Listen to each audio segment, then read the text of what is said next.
Olá, graça e paz, família, auxílio ao Mestre. Tudo bem?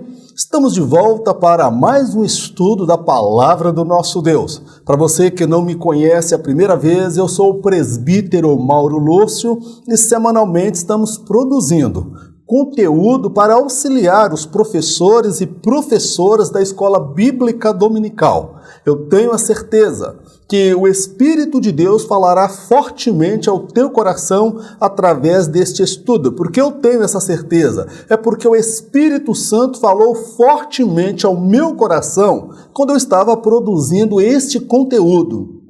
E a minha oração é que ele venha abrir a sua mente, o seu entendimento, renovar o seu desejo de andar com o Senhor, de ser fiel e produzir na sua obra. Hoje nós estaremos estudando a lição de número 8, comprometidos com a Palavra de Deus. Texto base da lição encontra-se em 2 Timóteo, capítulo 2, verso 14 a 19, 2 Pedro, capítulo 1, de 20 a 21. Traze estas coisas à memória, ordenando-lhes diante do Senhor que não tenham contendas de palavras, que para nada aproveitam e são para a perversão dos ouvintes. Procura apresentar-te a Deus aprovado, como obreiro que não tem de que se envergonhar, que maneja bem a palavra da verdade, mas evita os falatórios profanos, porque produzirão maior impiedade, e a palavra desses roerá como gangrena. Entre os quais são Emineu e Fileto, os quais se desviaram da verdade, dizendo que a ressurreição já era feita, e perverteram a fé de alguns. Todavia, o fundamento de Deus fica firme, tendo este selo: o Senhor conhece os que são seus, e qualquer que profere o nome de Cristo, aparte-se da iniquidade. Sabendo primeiramente isto, que nenhuma profecia da Escritura é de particular interpretação, porque a profecia nunca foi produzida por vontade de homem algum, mas os homens santos de Deus falaram inspirados pelo Espírito Santo. Bem, amados, vamos falar dessa lição de número 8, que é o comprometimento com a palavra do nosso Deus. A Bíblia, ela é um pequeno minúsculo do fragmento da mente de Deus comunicada ao homem. Então nós vamos ver que a Bíblia, de Gênesis e Apocalipse, ela é a mente de Deus comunicando ao homem. E esse fragmento da mente de Deus, ele é tão rico, mas tão grandioso, que nenhum teólogo, se juntar a todos os teólogos da história do cristianismo, nem todos eles conseguiram extrair, exaurir toda a riqueza que tem na palavra de Deus. Por quê? O homem é um ser limitado e a palavra de Deus é a mente de um Deus infinito. A autoridade da Bíblia. A Bíblia, ela tem a autoridade porque ela procede de Deus. Ela não é mais um livro, ela é o livro dos livros. E ela tem a autoridade por ela ser a mente de Deus revelada a santos homens no decorrer da história, que Deus comunicou aproximadamente 40 homens a revelação da palavra dele. Então nós vamos compreender acerca da autoridade da Bíblia. Sola Escritura. A reforma protestante do século XVI se opôs às muitas heresias e ao absolutismo eclesiástico do seu tempo.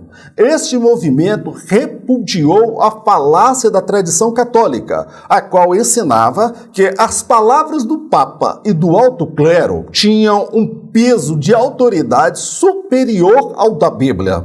Nossa instituição reconhece que a Bíblia é o único livro de regra e fé. Nela estão contidas todas as diretrizes de Deus para a vida do homem e a fé cristã. Nada e ninguém tem o peso da autoridade da Bíblia, pois ela é completa, inerrante e sua revelação é plenária. No movimento como nós conhecemos, a Reforma Protestante, nós vamos compreender que Martinho Lutero ele foi um dos pilares, mas antes dele vários outros haviam se levantado também, como John Hus. Então nós lembramos muito de Martinho Lutero. Mas esse movimento, irmãos, da Reforma Protestante, eles se colocaram o quê? Se colocaram contra as falácias do absolutismo eclesiástico e as heresias da sua época. O que é heresia? Eram muitas mentiras e enganos travestidos de piedade, de Bíblia, que vinham perverter o coração das pessoas. E o absolutismo monárquico, o que é isso? O Papa mandava em tudo e em todos. E ai de quem se levantasse contra eles. Esse movimento, ele repudiou, meu amado, a tradição católica, porque segundo a tradição da religião daquela época que imperava, que era o catolicismo romano, eles ensinavam que a palavra do Papa e a palavra do alto clero e a tradição, que são os costumes que foram introduzidos, tinha mais peso do que a palavra de Deus. Então, esse grupo, conhecido como a Reforma Protestante, eles lutaram, irmãos, foi por Deus que eles não morreram. Alguns morreram, Martinho Lutero não morreu. Então, isso aí foi um divisor de água na história da humanidade. E a Bíblia, para a nossa instituição, Assembleia de Deus, amado, ela é o único livro de regra e fé.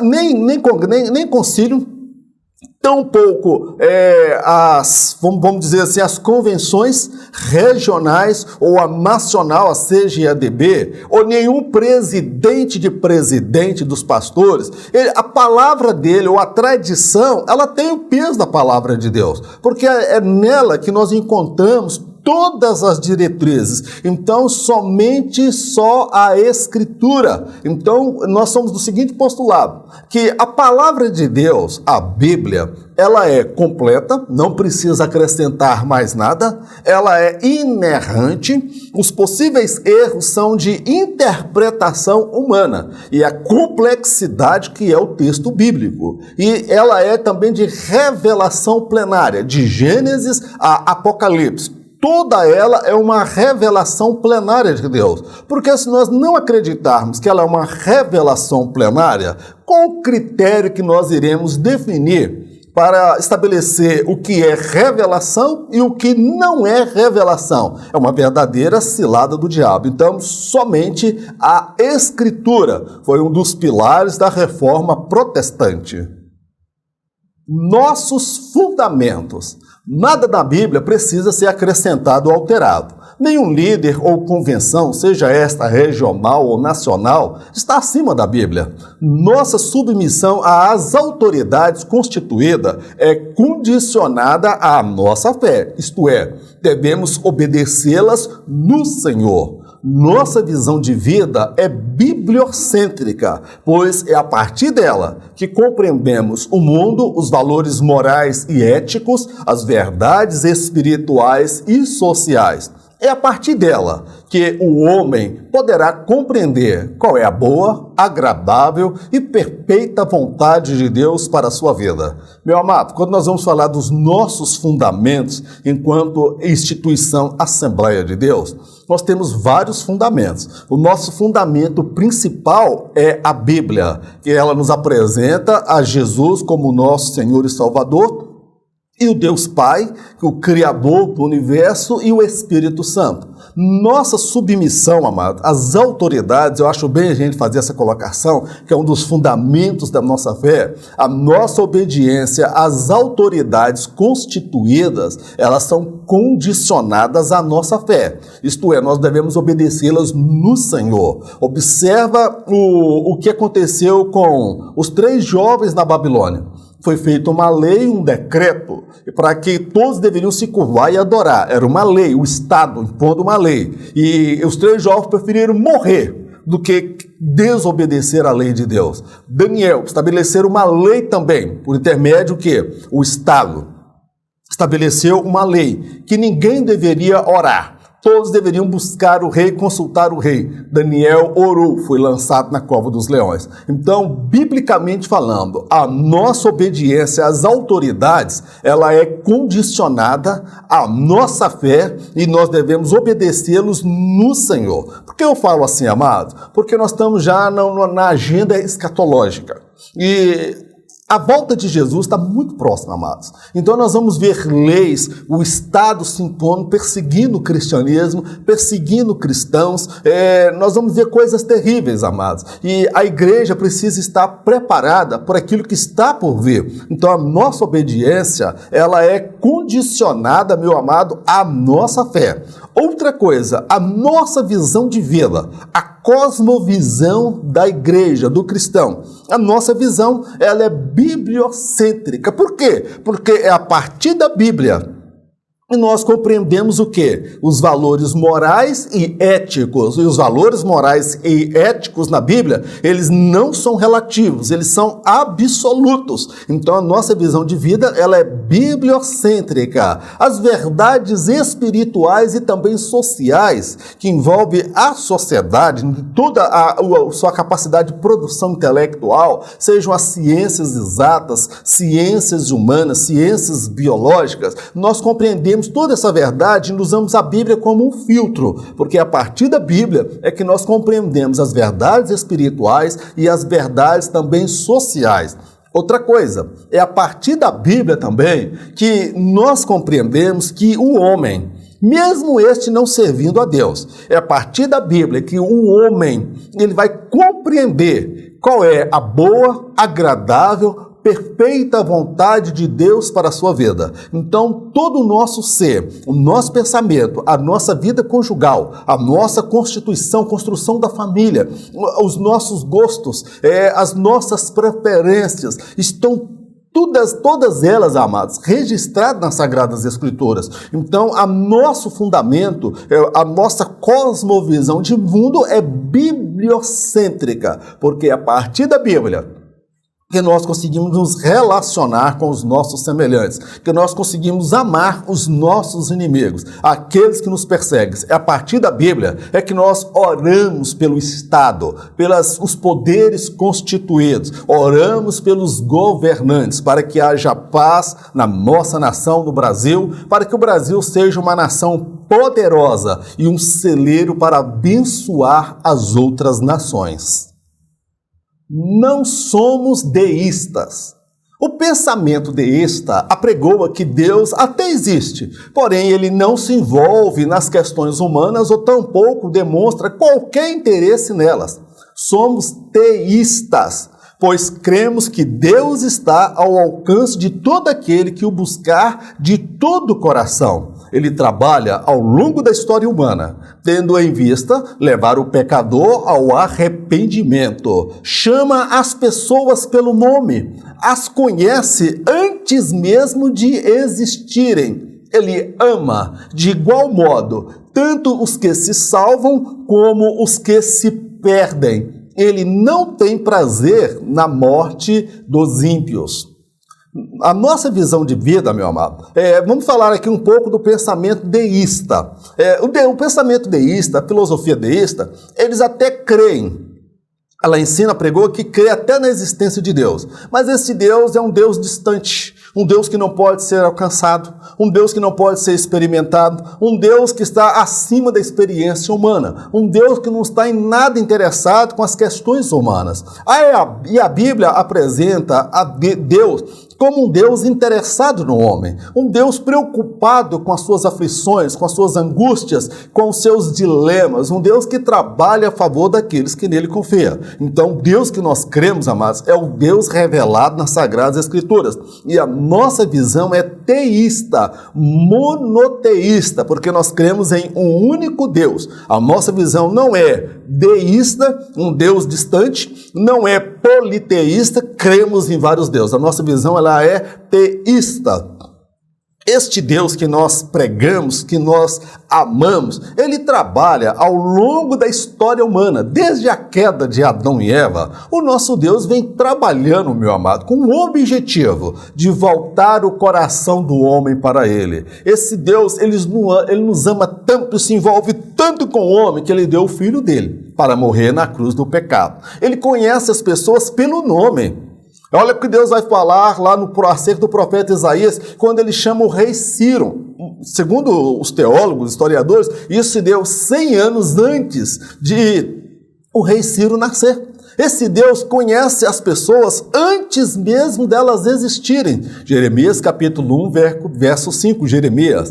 Antes que você existisse, eu já te conhecia. Esse Deus, ele é tremendo. Outra coisa, ele ama de igual modo, tanto aquele que se salva, como aquele que se perde. Porque até aquele que se perde, ele foi alvo do amor de Deus. Todavia, ele não se cedeu ao amor de Deus. E Deus não tem prazer na morte do ímpio, porque a alma dele vai para o inferno, e isto gera pesar no coração de Deus. Ele trabalha de igual modo, tanto para aquele que se salva, como para aquele que se perde, porque ele ama a todos igualmente. Mas, infelizmente, muitos resistem ao amor de Deus, ao Espírito Santo e à longanimidade de Deus. Zelo pela doutrina. Nesse tópico nós vamos estudar acerca do zelo que nós, enquanto instituição Assembleia de Deus, nós temos pela doutrina. Não basta somente conhecer Bíblia, é preciso viver a Bíblia na sua revelação plenária. Então nós vamos falar aqui o zelo esperado daqueles que dizem ser cristãos. Ensino ou instrução. Jesus afirmou: quem crê em mim, como diz a Escritura. Logo, se percebe que o crer em Jesus não é o crer por crer, mas o crer conforme está escrito acerca dele, isto é, todo o ensinamento bíblico a seu respeito e tudo quanto ele ensinou. O ensino que nos foi transmitido é o mesmo que os apóstolos ensinaram aos primeiros cristãos. A doutrina dos apóstolos se refere ao ensino acerca de Cristo, isto é, tudo quanto ele lhes ensinou em vida e após ter sido ressuscitado.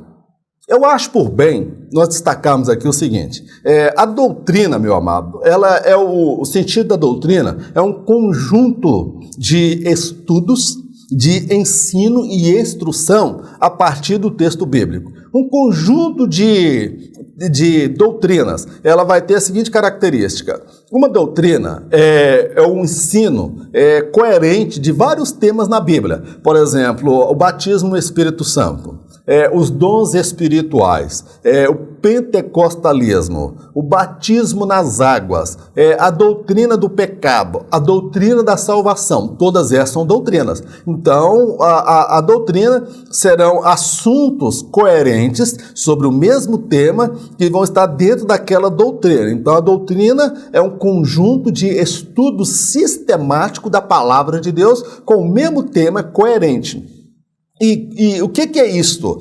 Jesus ele fez a seguinte afirmação: olha, quem crê em mim, como diz a Escritura. Então, crer em Jesus não é o crer por crer, mas é crer conforme está escrito. Então, à medida que eu vou ler a Bíblia, conhecer as doutrinas bíblicas, o que a Bíblia fala acerca de Jesus, o que Jesus falou, o que Jesus condenou, o que Jesus ensinou, o que Jesus viveu. Então, isto é a doutrina dos apóstolos.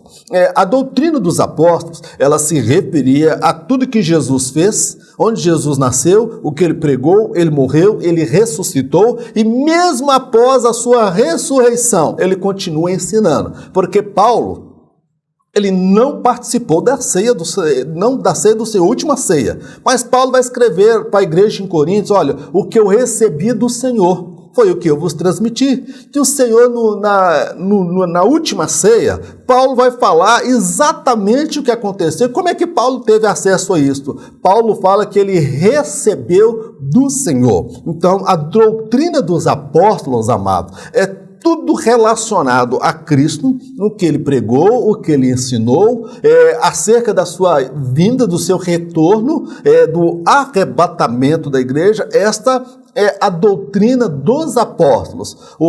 Tudo que nós lemos na Bíblia acerca da pessoa de Jesus, acerca da fé cristã, nós encontramos nas Sagradas Escrituras. Esta é a doutrina dos apóstolos. Então, meu amado, e mesmo após a morte de Jesus, quando ele foi assunto ao céu, nós vamos ver ele instruindo a igreja, ele trazendo que revelação. Paulo foi uma pessoa muito usada pelo Senhor Jesus e teve revelações tão grandes que Deus teve que colocar um espinho nele para frear, para ele não se exaltar acerca das revelações. Então, a doutrina, ela é um ensino e uma instrução.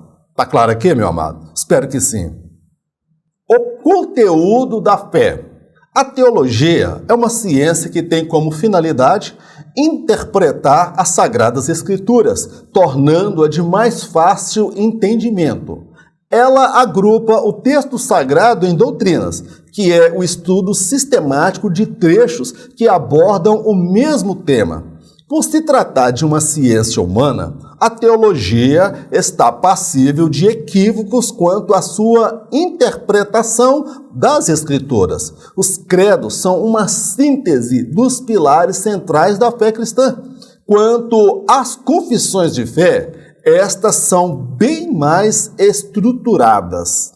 Quando nós falamos do conteúdo da fé, amado, nós vamos ver o que a Bíblia fala acerca de vários assuntos, acerca das doutrinas.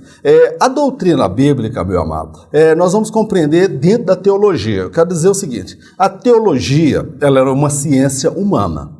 Enquanto ciência humana, ela tem a proposta de interpretar as Sagradas Escrituras, tornando a Bíblia de mais fácil entendimento. Então, a teologia, ela vai se valer da pedagogia, ela vai estabelecer uma metodologia de estudo. Daí a razão de a teologia se valer o quê? Das doutrinas. Então, a teologia, ela vai pegar o texto que é sagrado, e vai estabelecer uma metodologia de ensino. Aí, por exemplo, tudo que a Bíblia fala sobre o pecado, nós estabelecendo na teologia é a martiologia, a doutrina do pecado. Tudo que a Bíblia fala acerca de salvação, ali vai se compilar a soteriologia, a doutrina da salvação.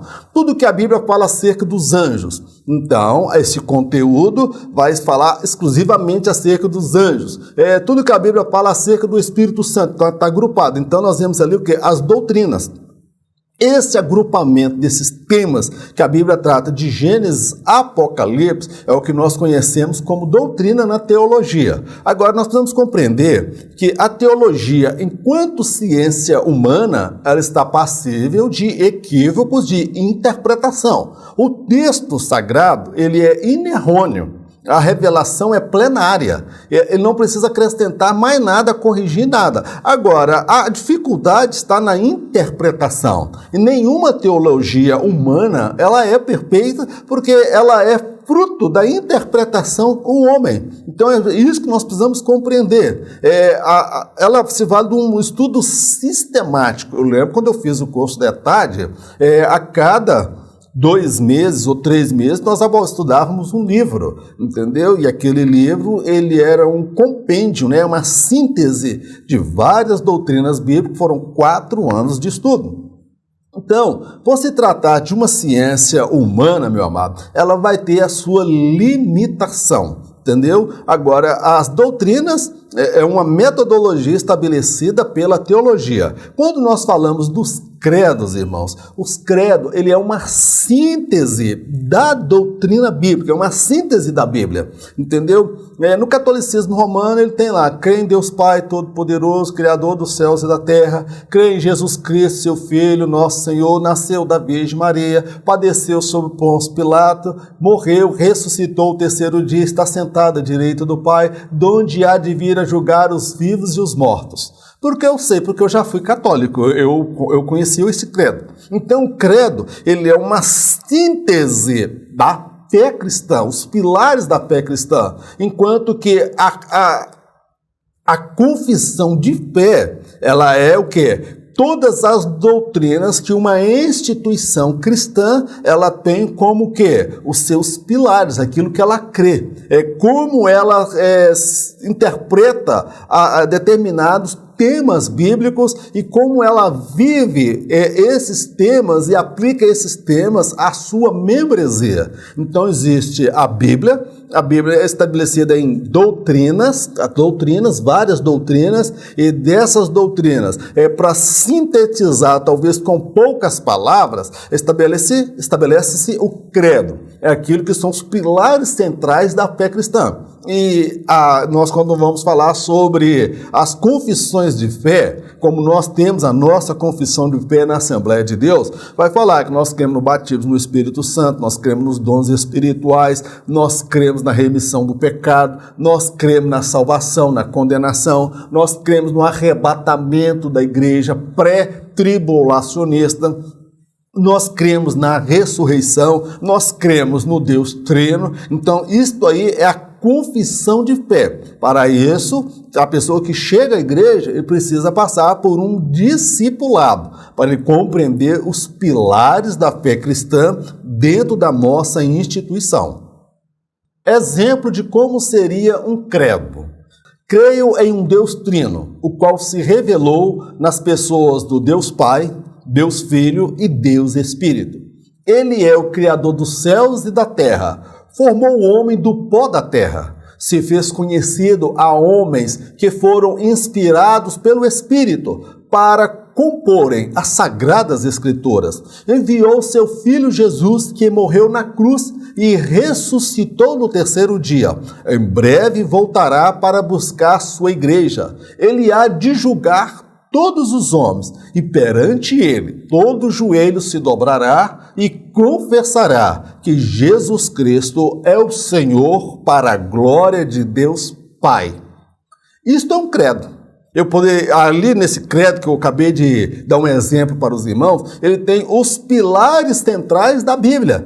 O Deus Trino, o único Deus, Criador dos céus e da terra, que formou o homem, que enviou o seu Filho Jesus. Então, credo é isso, é uma síntese de todas a base da fé cristã, entendeu? Então nós usamos as denominações, as instituições religiosas, muitas delas têm o seu credo. Nós na Assembleia de Deus, nós também temos o credo da Assembleia de Deus. É a síntese da nossa fé, do que cremos, daquilo que pregamos, ensinamos e defendemos.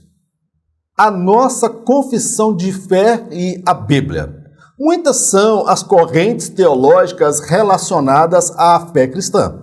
Cada denominação tem uma forma bem peculiar de compreender e aplicar as verdades da doutrina bíblica junto à sua membresia.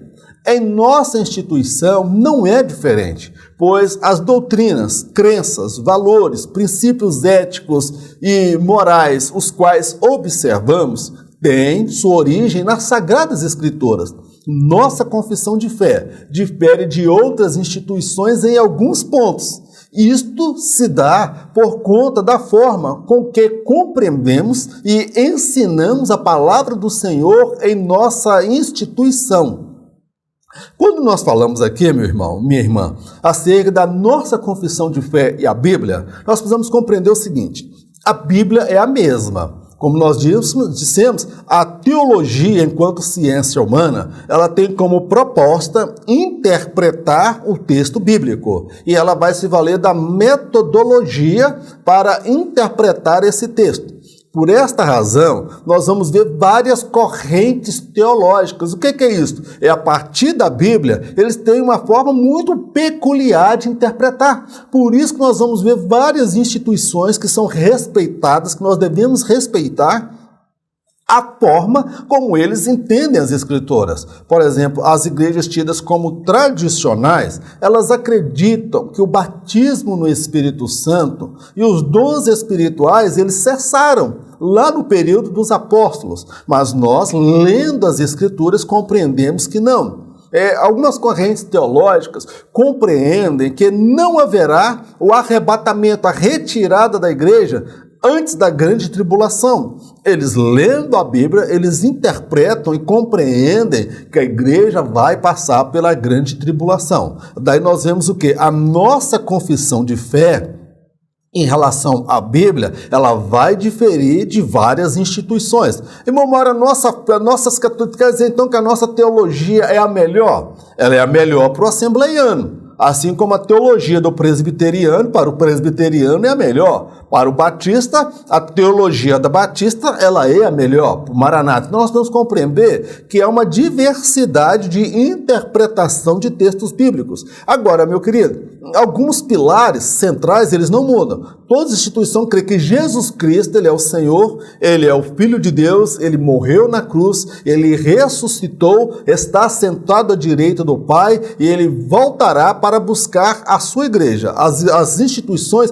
podem divergir em algumas doutrinas, a compreensão. Mas, meu querido, nós, enquanto instituições, veja só, a nossa visão das doutrinas, as nossas crenças, os nossos valores, os princípios éticos e morais, nós observamos e compreendemos eles a partir das Sagradas Escrituras. Então, a nossa instituição, a Assembleia de Deus, ela tem uma forma muito peculiar de compreender as Sagradas Escrituras e aplicar, ensinar a sua membresia. Ninguém é obrigado a ser da Assembleia de Deus, mas uma vez que nós somos membro desta instituição, essa instituição ela tem uma forma de interpretar, aplicar, compreender as Sagradas Escrituras. Aí eu não vou ser arrogante e presunçoso, afirmar que a nossa teologia é perfeita, é assertiva em tudo. A teologia, enquanto ciência humana, ela é passível de equívocos, tá bom, meu querido?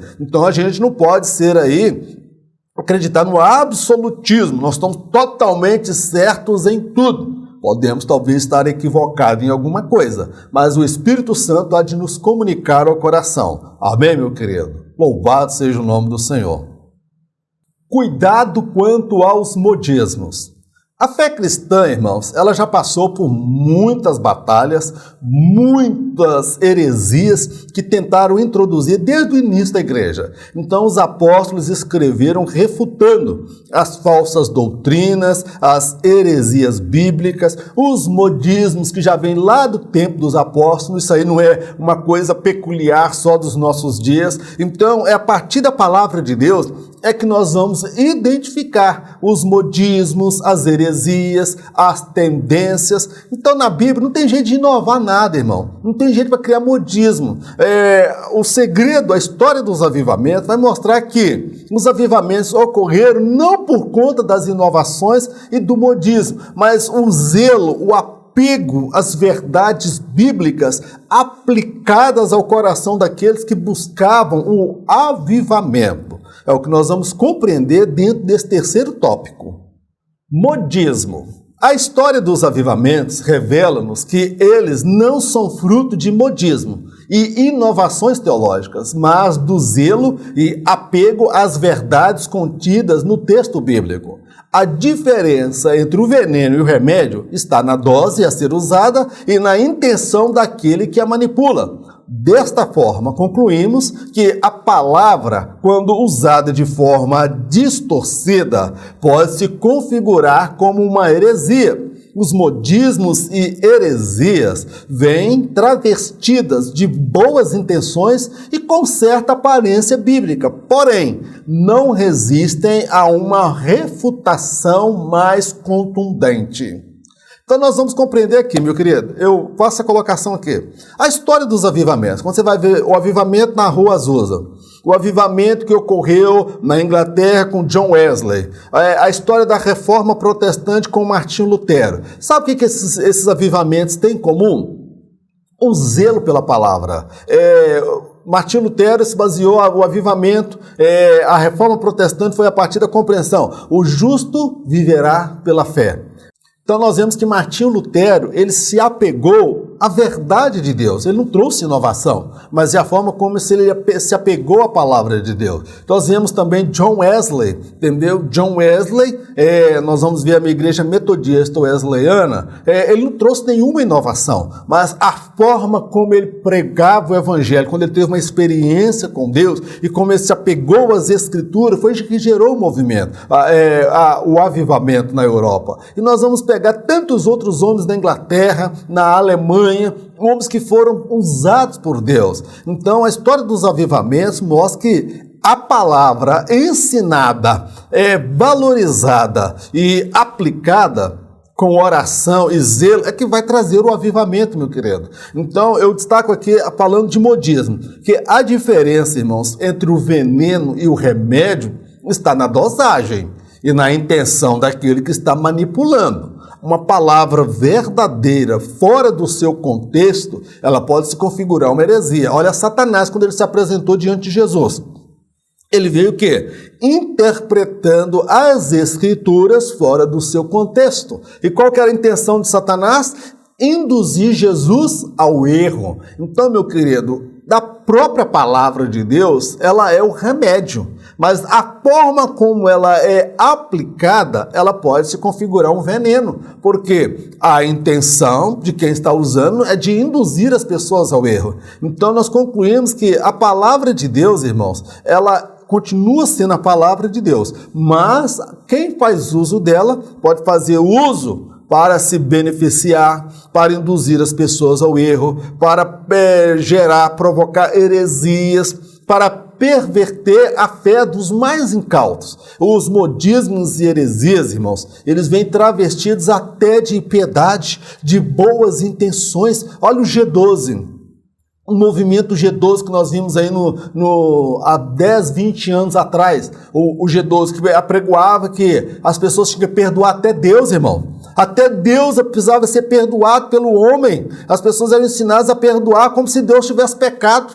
Deus tivesse feito o homem pecado contra o homem. Aí eles se valiam da regressão. O que é isso? Através de hipnose e até técnicas de psicologia, fazer a regressão da pessoa lá no útero da mãe, porque ele sofreu traumas. Espera lá, meu querido. Isso aí na época, muitas pessoas embarcaram nessa canoa furada aí, meu querido. Isso é uma inversão, entendeu? Perdoar a Deus, irmãos, fazer regressão. E os primeiros cristãos da fé cristã, eles se valeram de técnico de hipnotismo, entendeu? De hipnose? Não, meu querido. Perdoaram a Deus? Perdoar não. O homem que precisa ser perdoado por Deus. Aí nós vemos o quê? Uma inversão de valores.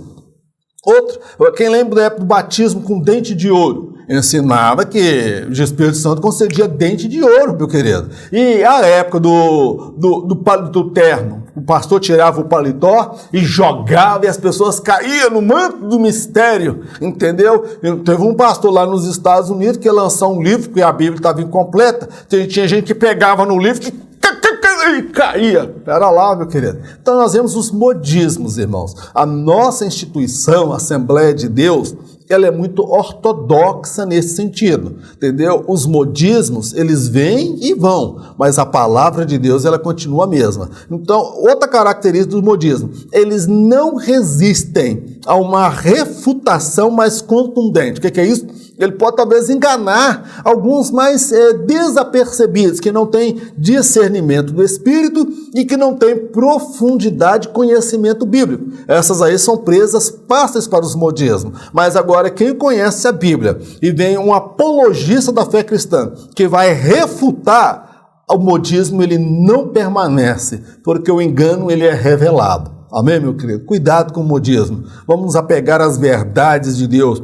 Salvação, mudança de vida, abandono de pecado, viver em santidade e propósito diante de Deus.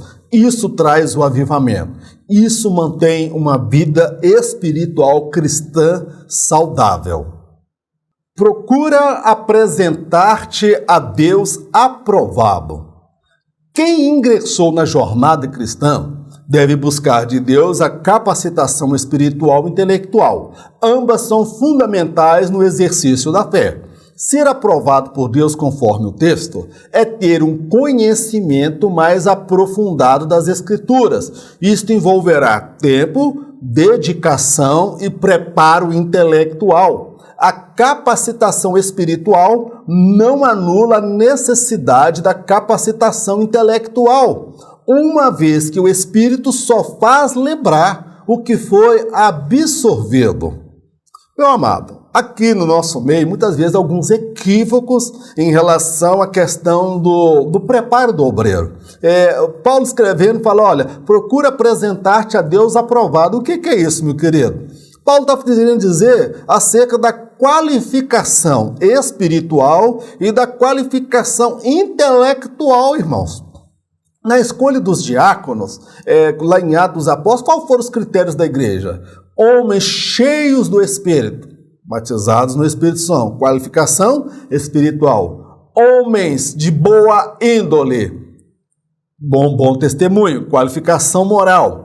Homens cheios de sabedoria, qualificação intelectual. Lá nos primórdios da igreja nós vemos esses conceitos, qualificação moral, qualificação espiritual, qualificação intelectual. Em dado momento, na nossa instituição, amado, nós compreendemos que essa igreja começou de forma humilde, sim, debaixo de árvore, com irmãos que muitos não sabiam ler, não sabiam escrever, mas pregavam com fervor, davam testemunhos, Jesus curava, batizava com a imposição de mão desses irmãos. Agora, nós vivemos um outro momento que quem não lê, quem não estuda, é porque não tem interesse, é preguiçoso. Então, os irmãos no passado, eles tinham dificuldade de acesso o quê? A uma faculdade, o curso da ETAD, FAETAD, internet que está aí dando curso gratuito. Eu sou um dos que está dando curso de internet aí de graça, sem cobrar nada. Então, meu amado, nós temos que buscar a qualificação, procurar apresentar-se aprovado diante de Deus. E isto, para esse aprovado é o quê? É aprofundar mais o conhecimento da Bíblia.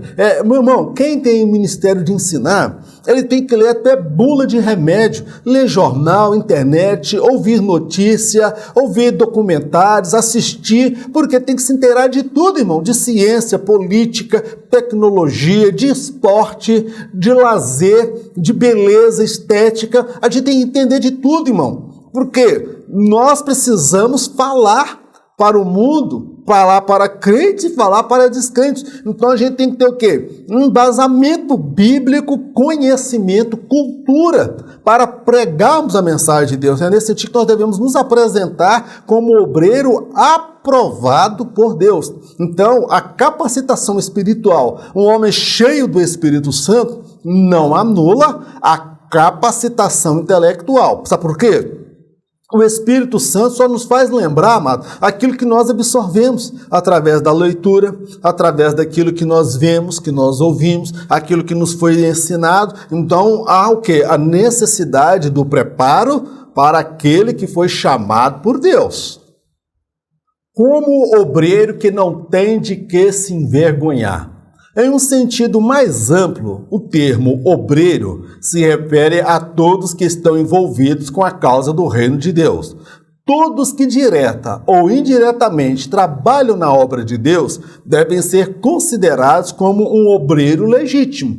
Em nossa instituição, aos cargos de diáconos, presbíteros, evangelistas e pastores. Dentre estes, há os que são remunerados e os que não são. Há também os professores da EBD, zeladores, líderes de conjuntos e outros mais cooperadores. Então, quando nós vemos aqui, olha, como um obreiro que não tem de que se envergonhar, nós vamos compreender aqui o que é um obreiro, irmão. A gente entende muitas vezes dentro da nossa instituição que o obreiro é aquele que foi chamado para o ministério. Amém. Mas num sentido mais amplo, quando fala de obreiro que não tem do que se envergonhar, está se referindo a todos aqueles que estão envolvidos com a obra de Deus, de forma direta e indireta. Aquela irmã que lava o banheiro está envolvida com a obra de Deus. Aquela irmã que faz o café, que prepara o pão, o lanche para a criança, ela está trabalhando. Então ela está envolvida, ela é uma obreira, ela é o obreiro. Agora nós precisamos compreender que dentro da nossa instituição há aqueles obreiros chamados para o ministério conforme a Bíblia orienta. Aí nós vamos ver pastores, evangelistas, presbíteros e diáconos, eles são oficiais, mas não significa que quem não seja pastor, evangelista, obreiro, presbítero, diácono, essas que não tenha esse cargo reconhecido, consagrado ao ministério, não seja um obreiro diante de Deus, porque o diácono é aquele que serve. Então aquela irmã que está lá na escola dominical ensinando, ela é uma obreira. Aquele irmão que está lá na escola dominical ajudando, colocando o teleprompter, colocando o notebook ligado para colocar a imagem no telão, ele é um obreiro. O sonoplasta, ele é um obreiro. Então todos que cooperam na obra de Deus,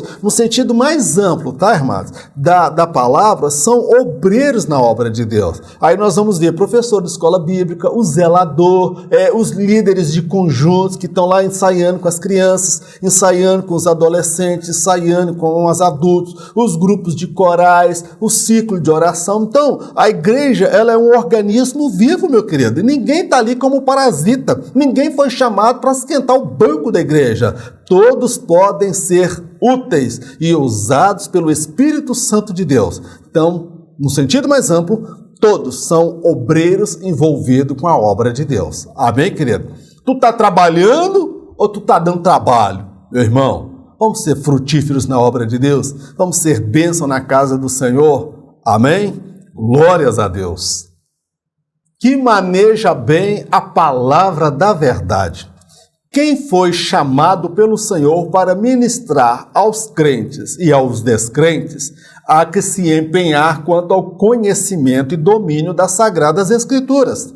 Todo cristão, e em especial o obreiro, deve estar preparado para falar desde aos mais simples até aos mais letrados, sem ter de que se envergonhar, por não saber como responder a quem lhe questionar acerca da fé que professa. Por vezes, os filhos das trevas são mais preparados que os filhos de Deus.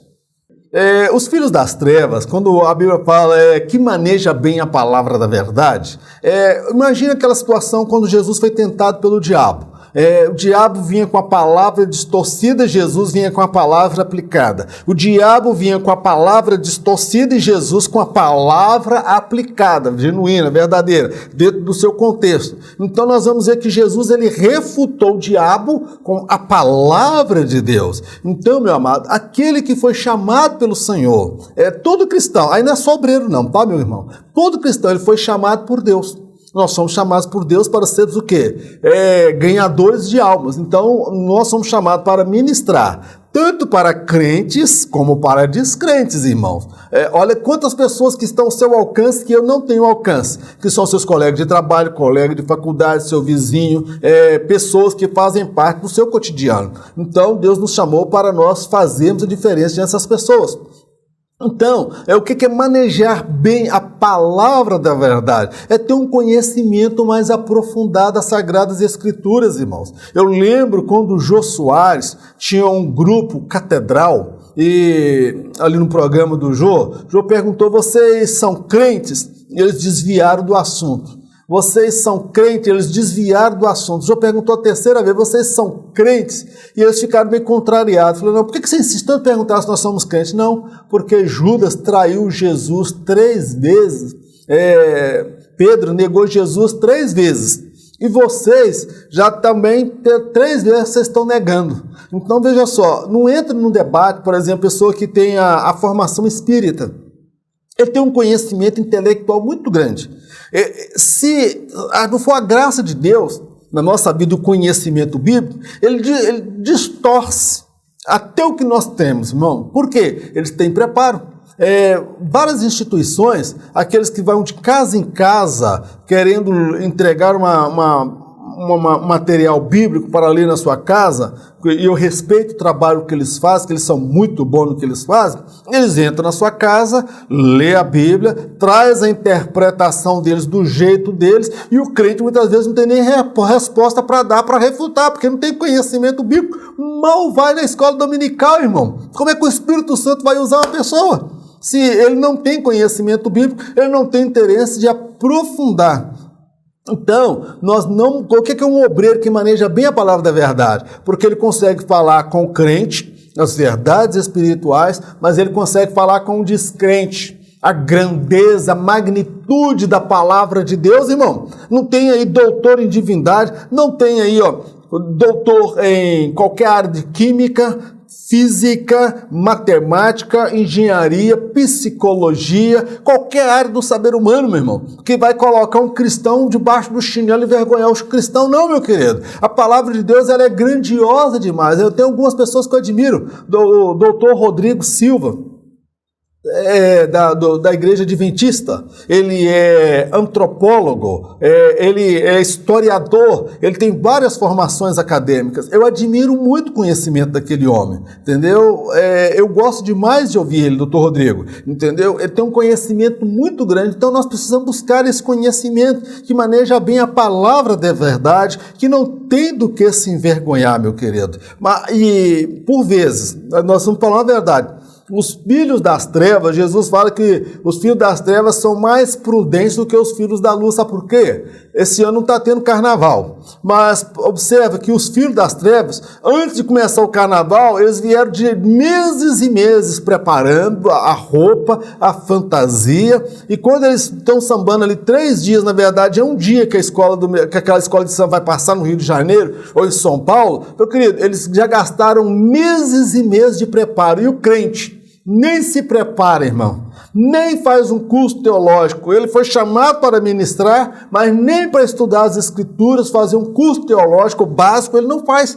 Aí como é que Deus vai usar, irmão? Por isso que nós precisamos crescer no conhecimento e na graça. A capacitação intelectual, ela precisa estar do lado da capacitação espiritual, para que Deus possa nos usar concernente ao Espírito Santo, que vai nos fazer lembrar aquilo que nós ouvimos, que nós lemos, que nós aprendemos, que nós nos empenhamos, que nós nos dedicamos. Amém, meu querido?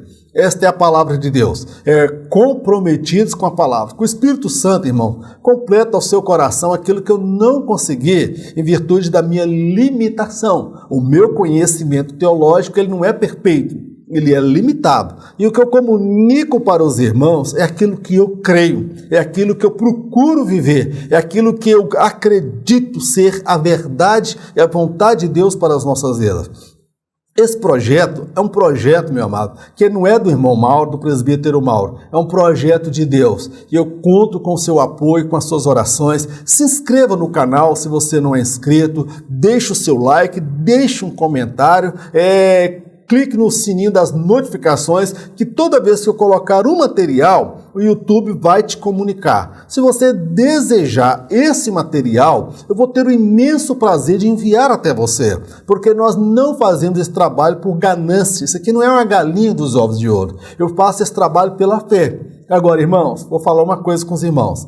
De onde só tira e não põe, uma hora seca. Eu preciso do seu apoio. Se você tem condições de nos ajudar, meu irmão, não faça vistas grossas, não finge que não é com você. Se Deus falar ao seu coração, estenda a mão para nos ajudar. Esse trabalho envolve tempo, dedicação, equipamento, ar-condicionado, computador. É muito difícil realizar esse projeto, e nós fazemos pela paixão que nós temos com o Senhor, com a obra dele, acreditando que esse estudo ele poderá abençoar a sua igreja, a sua classe da escola bíblica dominical. Há pessoas que gastam dinheiro com tanta coisa que não tem proveito algum. Se estiver ao seu alcance nos abençoar, eu agradeço imensamente, que Deus multiplique sobre a sua vida. Eu conto com a sua oração, eu conto com o seu apoio. Vamos orar? Eterno Deus, nós te agradecemos por mais esse estudo da tua palavra. Toda honra, toda glória sejam dadas a ti. Ó Espírito Santo, eu te agradeço pela inspiração, pela revelação, pelo conhecimento e a graça que me foi comunicada quando eu estava preparando esse material. é algo que glorifica o teu nome, é para a glória do teu nome, é para o louvor do teu nome, Senhor. Que esta palavra venha gerar mudança nos corações, que essa palavra venha levantar homens e mulheres convictos da chamada, da vocação, para pregar e ensinar tanto crentes como descrentes, porque a palavra do Senhor, a Bíblia, ela é a mente do Senhor revelada ao homem, e por ser a tua mente, meu Pai, ela é tão grandiosa, ela é tão rica, meu Pai, que todas as ciências humanas, elas não chegam perto, meu Deus, da tua palavra, porque ela é a mente do Deus Criador de todas as coisas. Meu Deus, dá-nos a graça de fazermos a diferença nesta geração. Fica conosco e nos abençoa, pois assim nós te oramos agradecidos no nome do Senhor Jesus. Que o grande amor de Deus, a graça do nosso Senhor e Salvador Jesus, as doces consolações do Espírito Santo de Deus, seja com todo o povo de Deus, não somente hoje, mas para todo sempre. Em nome de Jesus, amém. Glórias ao nome do nosso Deus. Encerramos aqui e, se permitindo Deus, semana que vem nós estaremos de volta. Isto, se não houver o arrebatamento. Porque em caso de arrebatamento, eu não estarei aqui para ministrar a próxima lição, irmão. Amém? Amém nada, irmão Mauro. Em caso de arrebatamento, nem eu e nem você estaremos aqui. Em caso de arrebatamento, eu encontro com você por sobre as nuvens para encontrar com o nosso Senhor Jesus. Fique na paz, Deus te abençoe, em nome de Jesus. Amém. Glórias ao nome do nosso Deus.